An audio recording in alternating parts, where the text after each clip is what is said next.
Здравствуйте, товарищи! Сегодня будет твориться великая история. Советские граждане не смогли долго выдерживать сталинские репрессии, и поэтому Николай Ежов решил возглавить новый союз, передав свои бразды правления в будущем Троцкому, на которого надеялись революционеры революции.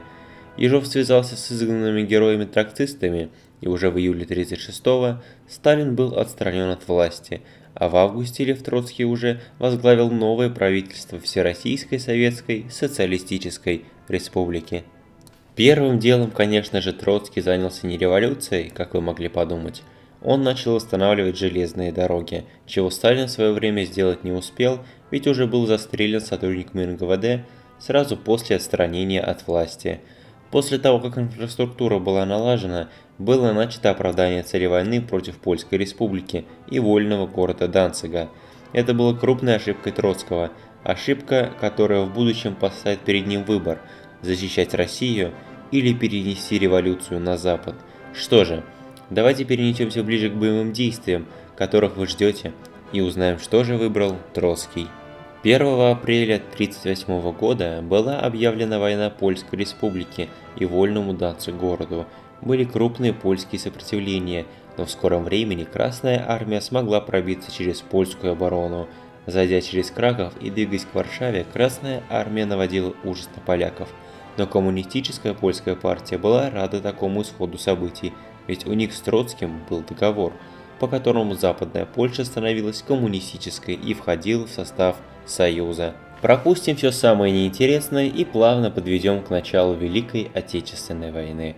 После капитуляции Польши Данциг стал более вольным, чем был ранее, и поэтому не побрезговал и вступил в фашистский альянс «Ось», возглавляемый Германией.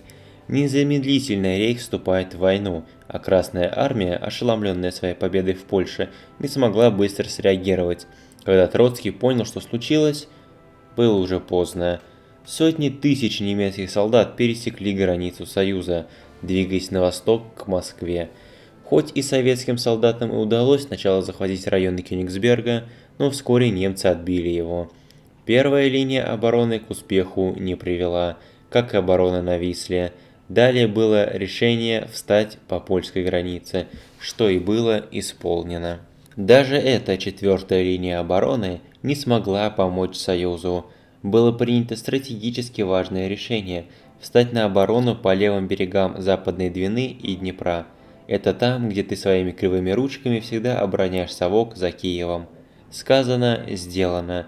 Тут же рабочие были высланы в эти регионы для создания укреплений своими любящими таджикскими ручками. Если сдать немцам этот регион, то это означало поражение Красной Армии, которая никогда и ни при каких условиях не могла проиграть фашистским захватчикам. Фронт стабилизировался, и вот уже 3 месяца Красная Армия успешно сдерживает натиск немцев на 5-й линии обороны. Все было настолько хорошо, что Советский Союз успел даже поучаствовать в выборах в Никарагуа. Но немецкое счастье не могло длиться вечно, и 12 мая 1939-го Объединенные Штаты Америки вступили в войну на стороне антигитлеровской коалиции, открыв второй фронт на Западе. Оси нужна была срочная переброска войск на Запад, чтобы покрыть нехватку людей, поэтому Гитлером было принято решение прекращать долбиться в жопу. Я хотел сказать укрепления.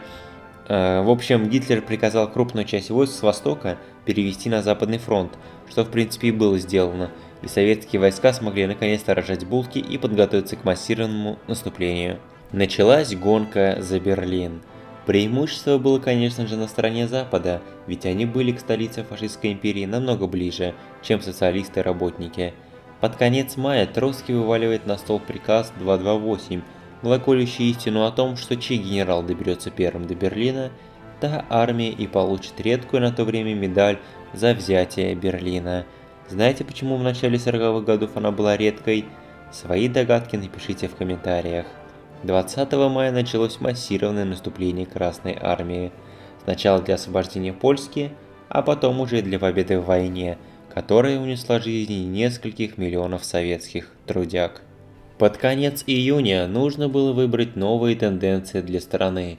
Перед Троцким встала дилемма – продвигать борьбу с фашизмом, на и за территории Советского Союза, или остаться истинным приверженцем коммунизма-трацизма и перенести революцию на Запад. Если думать в долгосрочной перспективе, то для Союза лучше революция на Западе, чем борьба с националистами. Но решение Троцкий принимал не только для будущего, но и для настоящего, а настоящее требовало истребить нацистов не только с русской земли, но и по всему миру. На благо мира. Новый 1940 год поляки уже встречали в своих старых домах, которые остались неразрушенными за пару лет. Немцы снесли не все еще. И 1 марта уже началась битва за Берлин, возглавляемая генералом Николаем Ватутиным. А так как немецких войск осталось не особо много и не все были удостоены чести биться за Берлин, то город уже был захвачен на следующий день, 2 марта 1940 года. Гитлер сдался, что привело к капитуляции Германии во Второй мировой войне. Также забыл упомянуть, что в 1940 году подписали Ялтинскую конференцию, но это так, к слову. Троцкий настоял на расстроении Германии и вход их в Коминтерн. Сначала капиталисты хотели противиться... Нет, вам не послышалось. Расстроение, значит Германии будет 3. Сначала капиталисты хотели противиться этому, но разведка докладывала, что русские окрепли за эти 2 года, и союзникам, чтобы догнать Коминтерн, потребуется еще года 3 новейших технологий, поэтому пришлось пойти на уступки для Троцкого. Тем временем, уже в конце февраля 1941 года были подготовлены войска воздушного десанта для высадки на Апеннинский полуостров и дальнейшего захвата Италии. Успешная десантная высадка и захват портов на полуострове позволили крупным советским войскам переправиться через Адриатику и закрепиться в Италии. А дальше никакого труда уничтожить ее не составило, но Троцкий решил мучить итальянцев истощением и перекрыл поставки припасов на север Италии, где фашисты сражались с союзниками. Вечером 14 июня 1941 года советское командование произвело захват Рима и его последующую капитуляцию, что ознаменовало окончание Второй мировой войны.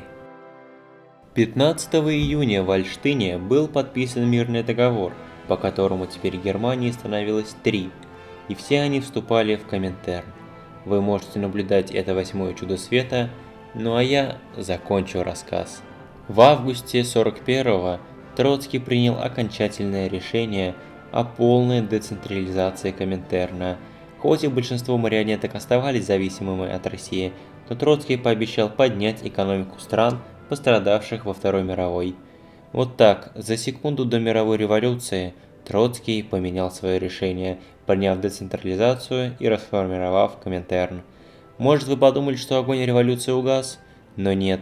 Коммунисты пришли в Европу и Америку, Азию и Африку и крепко закрепились на этих континентах. А переводить весь мир на рельсы коммунизма? Но согласитесь же, что это утопия.